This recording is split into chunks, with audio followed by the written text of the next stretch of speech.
Help with rolling over. Help with rolling over when you're trying to work with your child. Any milestone in general needs to be what I call a functional movement. Now, with babies, that means it has to include weight transfer and transitional movements, and it cannot create or even initiate the sensation of a fall. Okay, what do I mean by that?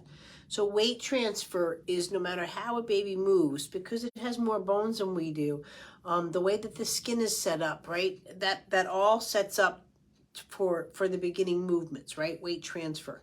And now they start to transition. They're transitioning and rolling over from the stomach to the back, to the back, to the stomach. This is not a muscle-based activity. You shouldn't see muscles engaged in it. You shouldn't see any of those things. And also, too, when we help them, right, and that's what, so people get confused with movement lesson. Movement lesson, yeah, it's a modality, but it's a modality based off of pure science of movement. So as a practitioner, anybody who's practicing it, even as a parent, your touch is with what I call a functional movement, right? So just to answer your question about helping to rolling over, right? No. First of all, a one-handed, so the child's actually on the back, right? And it's one-handed like this. At some point, the child's already starting to, we might say a spasm or a startle or stiffen up. Because why? They're preventing the fall. Any kind of touch, any kind of movement with your child, whether they're initiating it or you're initiating it, if it's not a functional movement, it's now, I don't want to fall, and nobody wants to fall. I don't care if it's a half an inch or more. A baby does not organize around a fall. Now, a baby, if they're at the edge of the bed, of course you got to watch them because they're going to fall off. I mean, that's just a given.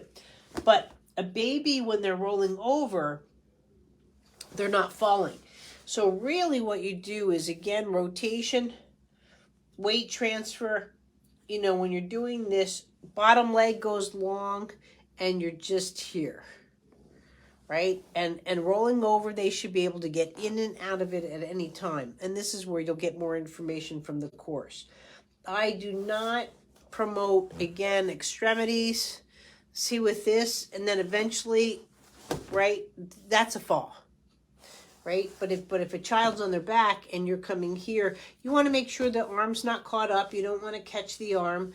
So you know, and this is why too, a baby goes to reach for something, but you want to have the arm tucked under and they're just coming here and right, and you can just go in and out of it. And that's how you help with the rolling over.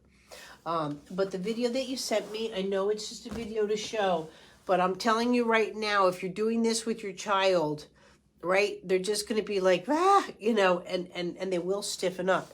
I don't want them to learn that with rolling over, you get stiff. I don't want them to learn that it happens with their shoulder. I don't want them to learn that forget the spine.